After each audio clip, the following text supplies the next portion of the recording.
Hello! Welcome back to my channel. ఈ వీడియోలో మనం రోజు తెలుగులో మాట్లాడుకునే కొన్ని ఇంపార్టెంట్ సెంటెన్సెస్. అవేంటంటే, ఫోటోలు రాలేదు. ఫోటోస్ చాలా బాగొచ్చాయి. నువ్వు గీసిన పెయింటింగ్ భలే వచ్చింది. పచ్చడి భలే కుదిరింది. బిర్యానీ భలే వచ్చింది. ఇలాంటివి చెప్తుంటాం. బాగా కుదిరింది. ఇటువంటివి చెప్తుంటాం గదా! మరి ఇలాంటివి ఇంగ్లీష్‌లో ఎలా చెప్పాలో చూద్దాం. Let's get started. సో, జనరల్‌గా ఇటువంటివి చెప్పాలంటే మనం ఒక ఫ్రేజల్ వర్బ్‌ని ఉపయోగించాలి. అదేంటంటే కమ్ ఔట్. Come out. ఎందుకు మనం ఫ్రేజల్ వర్బ్‌ని ఉపయోగించాలి అంటే, ఇప్పుడు మనం ఇంగ్లీష్‌లో మాట్లాడేటప్పుడు మనకు తెలిసిన వర్డ్ ఏంటి కమ్. దాంతోనే మనం అడ్జస్ట్ అవుతూ ఉంటాం.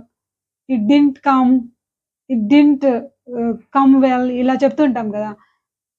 కానీ దానికి దీనికి తేడా ఏంటంటే, మన మాతృభాషలో మాట్లాడుకున్నంత ఫీలింగ్ రావాలంటే నేటివ్ స్పీకర్స్ అంటే ఇంగ్లీష్ మదర్ టంగ్‌గా కలిగిన వాళ్ళు మాట్లాడే ఫ్రేజల్ వర్బ్స్ మనం గూడా ఉపయోగించాలి. అప్పుడే మన ఇంగ్లీషు చాలా బావుంటుంది. కాబట్టి ఇప్పుడు కమ్ ఔట్ అన్న ఫ్రేజల్ వర్బ్‌ని ఎలా ఉపయోగించాలో చూద్దాం. సో,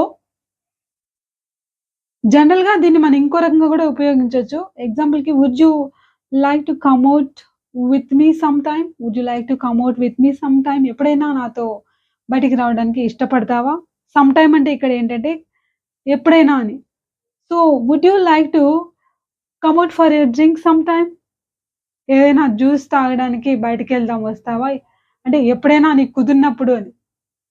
సో, ఇక్కడేంటి కమ్ ఔట్ అంటే బయటికెళ్దామా అనే అర్థంతో యూజ్ చేస్తున్నామనమాట. Will he come out to play? అతను ఆడడానికి వస్తాడా? బయటకొస్తాడా? Will he come out to play? She came out with us. ఆమె మాతో పాటు బయటకొచ్చింది. ఇక్కడ చూడండి కమ్ అన్న వర్డ్‌కి past tense came. Past participle come. Come, came, come. So, ఇది మనం గుర్తుపెట్టుకోవాలనమాట. She came out with us. The sun came out. The sun came out. సూర్యుడు మేఘాలోంచి బయటకొచ్చాడు. బయటికొచ్చాడంటాం గదా! కనబడుతున్నాడు. సో, ఇలా వర్షం ఆగిపోయింది. సూర్యుడు బయటకొచ్చాడని. The sun came out. Came out అంటే బయటకొచ్చాడు అని. మనం దీన్ని ప్రెజెంట్ పర్ఫెక్ట్ టెన్స్‌గా చెప్పాలంటే the sun has come out అని చెప్పాలి. సో, ఇంకొక సందర్భంలో మనం కమ్ ఔట్ అన్న ఫ్రేజల్ వర్బ్‌ని ఉపయోగించాలి. ఎలా అంటే ఆ విషయం తెలిసింది. ఆ నిజం బయటకొచ్చింది. తెలిసొచ్చింది అని చెప్తారు గదా! అలా చెప్పడానికి గూడా చెప్పొచ్చు.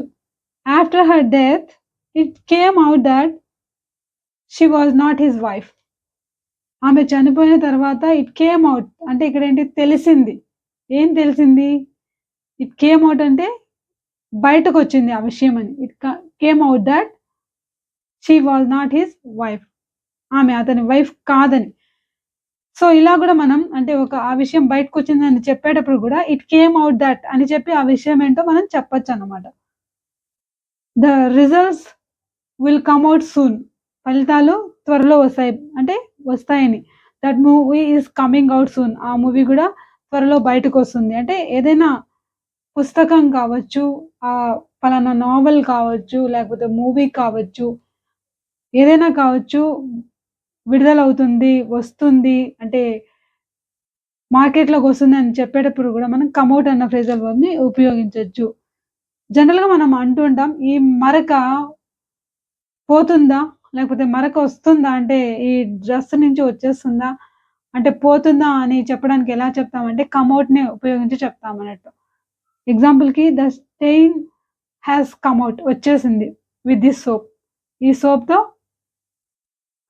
ఈ మరక అనేది వచ్చేసింది. The stain has come out. Will the stain come out వస్తుందా ఇది? Will the stain come out of the dress? ఆ డ్రెస్‌లో నుంచి వచ్చేస్తుందా? మనం ట్రై చేస్తే క్లీన్ అవుతుందా? అంటే ఇక్కడ కమ్ ఔట్ అంటే క్లీన్ అయింది అని. సో, అలా కూడా మనం యూజ్ చేయొచ్చనమాట. The photos didn't come out. It was dark. ఫోటోలు రాలేదు. అసలు రాలేదు. ఎందుకంటే ఇట్ వాస్ డార్క్. చీకటిగా ఉంది కదా! అందుకని రాలేదు. His face hasn't come out very clearly చూడండి మనం ఫోటోస్ తీసినప్పుడు చెప్తుంటాం. నీ ఫేస్ సరిగ్గా రాలేదు, సరిగ్గా పడలేదు అని చెప్పడానికి his face hasn't come out very clearly. Hasn't come out రాలేదు అని. Very clearly. అంటే సరిగ్గా కనపడట్లేదు అని అర్థం అన్నమాట ఫోటోల్లో. Her best qualities her best qualities come in a crisis. లేకపోతే your best qualities come come out in a crisis. నీలో ఉన్న ఉత్తమమైన లక్షణాలు ఎప్పుడొస్తాయంటే ఏదైనా క్రైసిస్ అంటే ఏదైనా సమస్య వచ్చినప్పుడే బయటకొస్తాయన్నమాట. అంటే లక్షణాలు బయటకొస్తాయని చెప్పడానికి మనం ఇక్కడ ఏమంటున్నాం? కమ్ ఔట్ అంటున్నాం. సో, మనం జనరల్‌గా మాట్లాడేటప్పుడు ఏమంటుంటాం? నేను కావాలని అనలేదు. జస్ట్ కేమ్ లైక్ థట్ వచ్చేసింది అంటాం. కానీ it just came out like that. అదలా వచ్చేసింది. నా ఉద్దేశ్యం అది కాదు. It just came out like that. Accidentally వచ్చేసింది. ఓకే. ఇలా చెప్పొచ్చు. అంటే అలా వచ్చేసింది నోరు జారి దానంతట అదే వచ్చేసింది అని చెప్పొచ్చనమాట. The wedding photos pics the wedding photos have come out really well. Wedding photos చాలా బాగొచ్చాయి. సో, చాలా బాగొచ్చాయంటే చాలా బాగా కుదిరాయి, బాగొచ్చాయి అని. మనం జనరల్‌గా అంటుంటాం ఏదైనా వంట గాని ఏదైనా చేసినప్పుడు అది అనుకున్నట్టు రాలేదనుకోండి, అప్పుడేమంటాం సరిగ్గా రాలేదు. బాగొచ్చింది అని చెప్తే ఏంటి మనం అనుకున్నట్టుగానే అదెలా రావాలో అలా వచ్చిందని. అటువంటప్పుడు కూడా మనం కమ్ ఔట్‌ని ఉపయోగించొచ్చు. I have made a cake but it hasn't come out well. నేను కేక్ తయారు చేశాను గానీ it hasn't come out well. సరిగ్గా రాలేదు. సో, ఇక్కడ ప్రెజెంట్ పర్ఫెక్ట్ టెన్స్‌ని ఉపయోగించి చెప్తున్నామన్నమాట.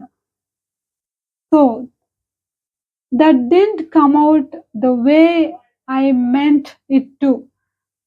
మనం ఏదైనా ఒక విషయం కానీ, లేకపోతే మనం అనుకున్న పని కానీ, అనుకున్నట్టు జరగలేదు. లేకపోతే అలానే రాలేదు. మనం చేసిన వంట కానీ, ఏదైనా మన డ్రాయింగ్ కానీ, అలానే రాలేదు అని చెప్పాలంటే that didn't come out the way I meant it to. అంటే ఐ మెంట్ ఇట్ టు అంటే నేనెలా అనుకున్నానో, నా ఉద్దేశ్యం ఏంటో అలా అది రాలేదు అని. So, that didn't come out అలా రాలేదు అని. సో, మనం ఏదైనా చెప్పాలనుకుంటుంటాం. కానీ నాకు మాటలు రావట్లేదు అని చెప్పేటప్పుడు గూడా కమ్ ఔట్‌ని ఉపయోగించొచ్చు. Actually I wanted to say something. Words are words are not coming out. నేను చెప్పాలనుకుంటున్నా గానీ మాటలు రావట్లేదు. The words are not coming out అంటే మాటలు బయటికి రావట్లేదు అని అర్థం అన్నమాట. మనం జనరల్‌గా ఏదైనా ఒకరికొక విషయం చెప్పాలనుకున్నప్పుడు నేను చెప్పాలనుకున్నది వేరే కానీ, వేరే విధంగా రాంగ్‌గా వచ్చేసిందని చెప్పాలనుకుంటే, it came out all wrong. It came out all wrong. లేకపోతే నేనేదో ప్లాన్ చేశాను కానీ, అది అలా జరగలేదు. It came out all wrong. లేకపోతే మనం జనరల్‌గా చెప్తుంటాం ఇట్ హాస్ గాన్ రాంగ్ అని. మనం ఇలా కూడా చెప్పొచ్చు. It came out all wrong. అంటే మనం ఏదైనా చెప్పాలనుకున్నప్పుడు అలా రాకుండా ఇంకో రకంగా మాటలు కానీ, లేకపోతే మీనింగ్ గాని వస్తే it came out all wrong అని చెప్పొచ్చనమాట. సో, ఇంకొక example your painting has come out really well. Your painting has really అంటే it has come out really well. అంటే చాలా బాగా వచ్చింది. నువ్వు అనుకున్నది అనుకున్నట్టు అది సపోజ్ ఒక కోతి బొమ్మ గీస్తే అది కోతిలాగానే ఉంది. ఒక డాగ్ బొమ్మ గీస్తే అది డాగ్ లాగానే ఉంది. వేరే జంతువులా లేదు. అటువంటప్పుడు ఏం చెప్పొచ్చు? It has come out really well అని చెప్పొచ్చు. సో, అలాగే మనం వంట చేసేటప్పుడు గూడా చాలా చెప్తూ ఉంటాం గదా! పచ్చడి పెట్టామనుకోండి, దానికెలా చెప్పొచ్చు? ఈ కమోట్ అన్న ఫ్రేజల్ వర్బ్‌ని ఉపయోగించి మీరే కామెంట్ చేయండి. బాగొచ్చింది పచ్చడి. బాగొచ్చింది అంటుంటాం గదా! జనరల్‌గా. ఎలా చెప్పొచ్చు? లేదు బిర్యానీ చేశాను బాగొచ్చింది. బాగా రాలేదు. బాగా రాలేదు. బాగొస్తుందా? బాగానే వస్తుందా? అని క్వెషన్ గూడా మనం అడగొచ్చు. ఇప్పుడు కమోట్‌ని ఉపయోగించి క్వెషన్ గూడా అడగొచ్చు. సో, అది గూడా మన ఎగ్జాంపుల్స్‌లో చెప్పడం జరిగింది. సో, మీరు ఇన్ని రకాల సెంటెన్సెస్‌ని ఫార్మ్ చేసి కామెంట్ బాక్స్‌లో రాయండి. ఈ టాపిక్ నచ్చితే ఖచ్చితంగా లైక్ చేయండి. Thanks for watching.